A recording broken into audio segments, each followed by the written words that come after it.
Boa noite, amada Igreja IPB da Graça. Hoje é domingo, dia de nós sermos edificados pela Palavra de Deus, que Deus possa falar ao nosso coração, que Deus possa edificar as nossas vidas. E eu convido os irmãos a estarem acompanhando a leitura do nosso texto base para o estudo da Palavra de Deus nesta noite. Está lá em Ezequiel, capítulo 37, nós estaremos fazendo a leitura do versículo 11 ao versículo 14, onde a palavra de Deus nos diz assim: Então me disse, filho do homem, estes ossos são toda a casa de Israel. Eis que dizem, os nossos ossos se secaram, e pereceu a nossa esperança, estamos de todo exterminados.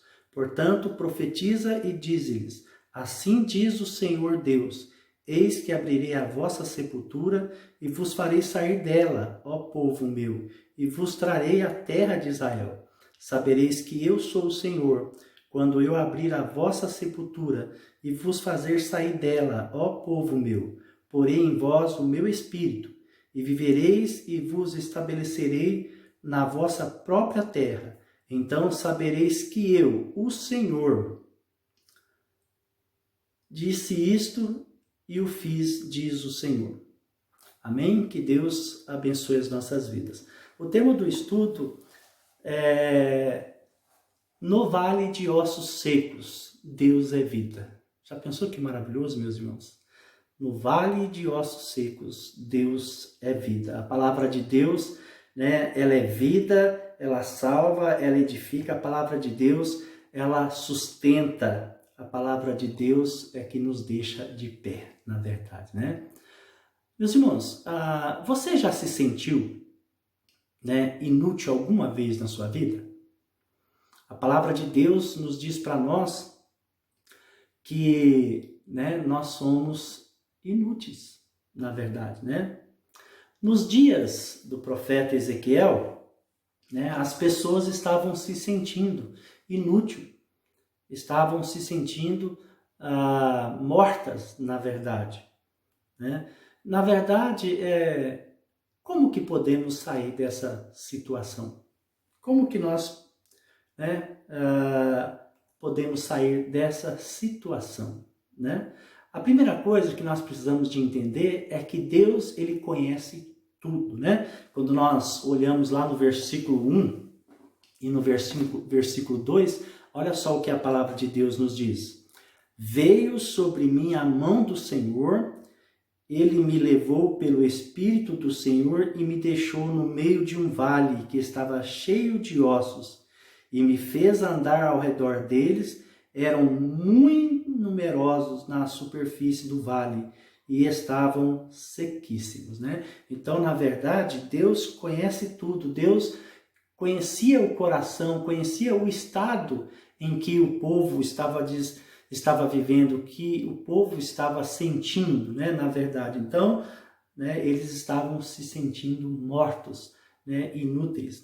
Então, outra coisa que nós aprendemos com a palavra de Deus é que nós podemos esconder das pessoas, nós podemos esconder do pastor, nós podemos esconder do conselho da igreja, nós podemos esconder da nossa esposa, do nosso esposo, dos nossos filhos, mas na verdade, nós não podemos esconder de Deus.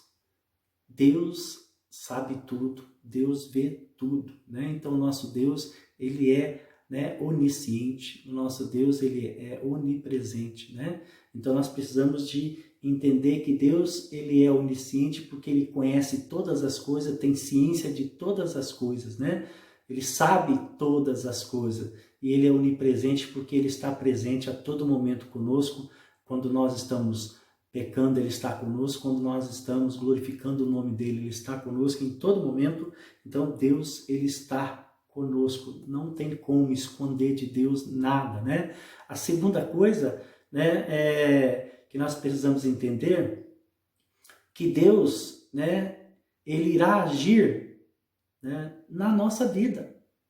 Deus, ele vai agir, Deus, ele vai intervir na nossa vida, E Deus, ele vai fazer isso conforme a vontade dele, conforme o querer dele, E como Deus sabe tudo, nós nos calamos diante da grandeza de Deus e do poder de Deus, né?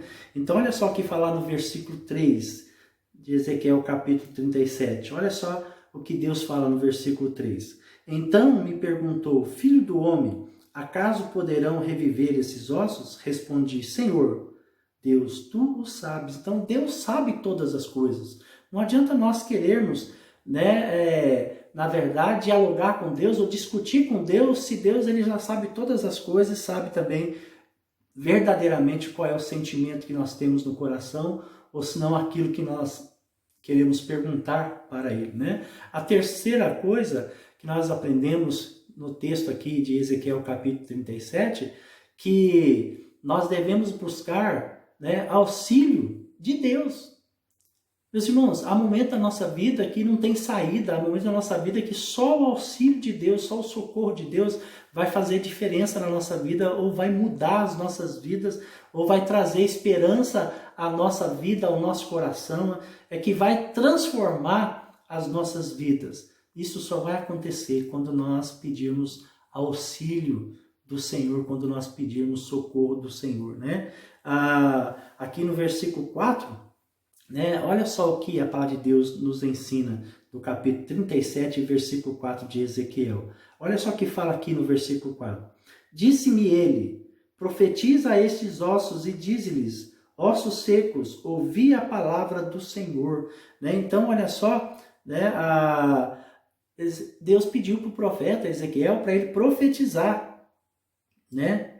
E Deus pediu para ele, Ezequiel, né? Profetiza sobre os ossos secos, em meu nome, Ezequiel. Né? Então, o que Deus ensina para nós? Que quando nós, né, usamos a palavra de Deus, quando nós, né, pedimos o auxílio de Deus, Deus nos fortalece. Né? Olha só, né, nós precisamos de entender isso. Né? Lá no Salmo 119, versículo 28, né, nos diz isso, né? E no Salmo 119, versículo 50, também nos ensina sobre isso também, né?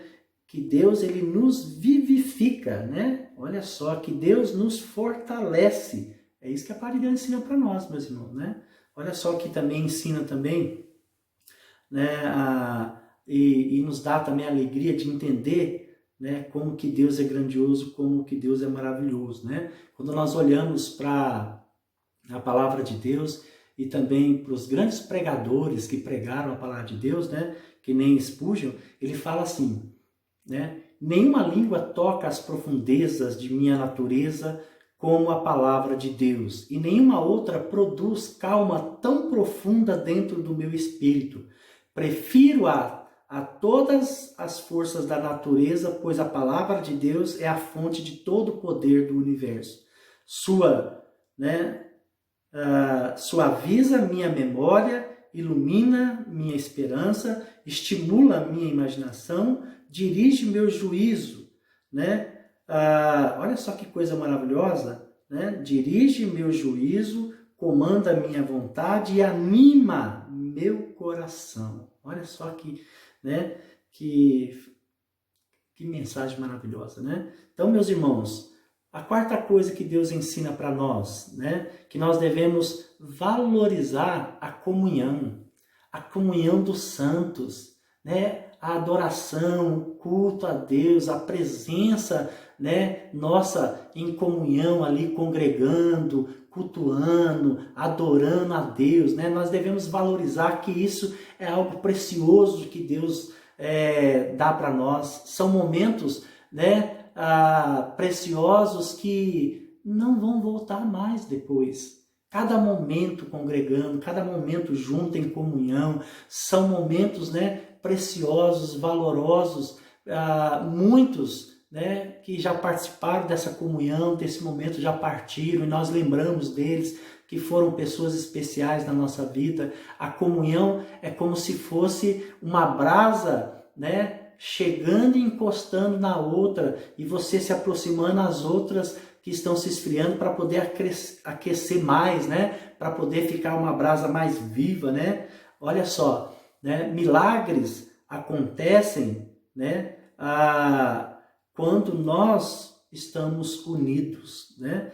Podemos dizer também que milagres acontecem, né, quando os ossos, né, tiveram que se unir, né? Versículos 7 e 8 nos fala isso em Ezequiel. Olha só no versículo 7 e 8 que a palavra de Deus diz: então profetizei segundo me for ordenado, enquanto eu profetizava, houve um ruído, um barulho de ossos que batiam contra ossos e se ajuntavam, cada osso ao seu osso, né? Então já pensou que coisa maravilhosa? Quando nós estamos unidos, quando nós estamos em comunhão, né? É que o milagre acontece, meus irmãos. Olha só que coisa maravilhosa que Deus ensina para nós na sua palavra, é que quando nós estamos em comunhão, quando nós estamos unidos, é que o milagre acontece, né?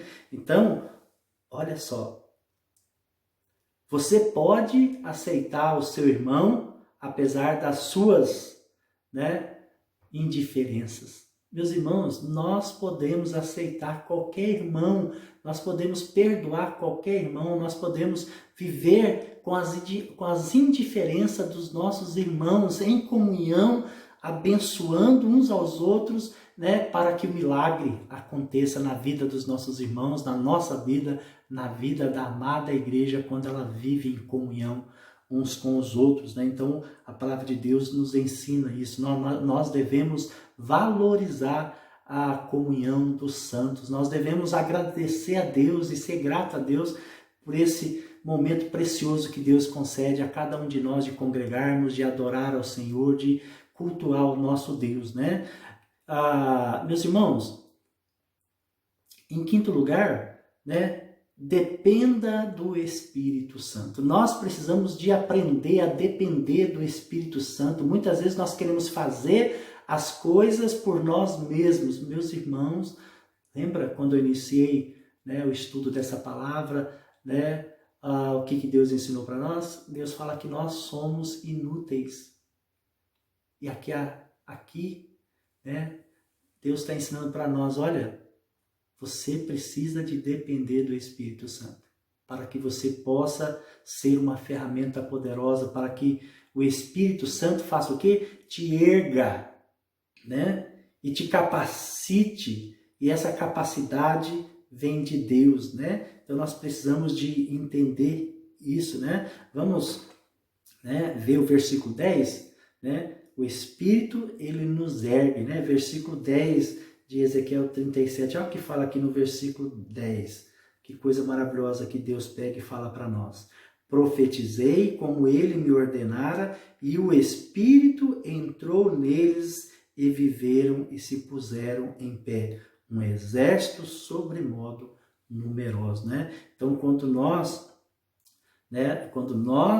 dependemos do Espírito Santo, ele nos ergue, ele nos vivifica, ele transforma as nossas vidas, e assim o milagre acontece, meus irmãos. Já pensou que coisa, né, maravilhosa?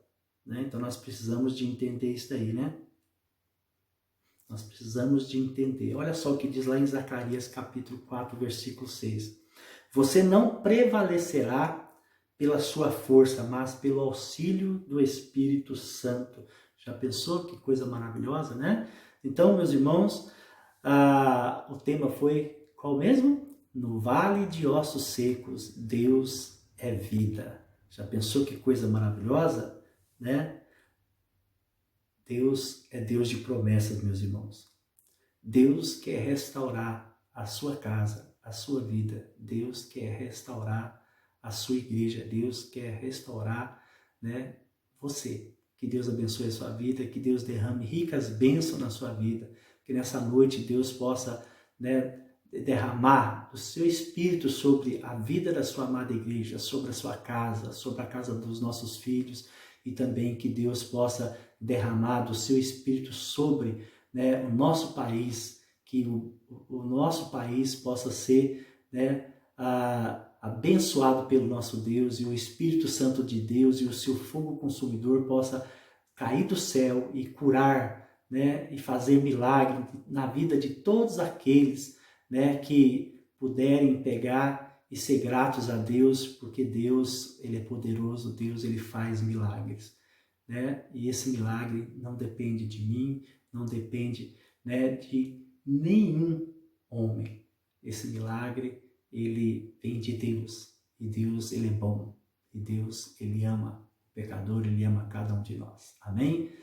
Que Deus conceda uma boa noite, amada igreja, que Deus possa levar cada um para casa guardado pelos seus anjos e que o Espírito Santo possa levar cada um dos irmãos, onde os irmãos estiverem, e que nós possamos, né, como santos de Deus, viver em comunhão e desfrutar dessas promessas de Deus.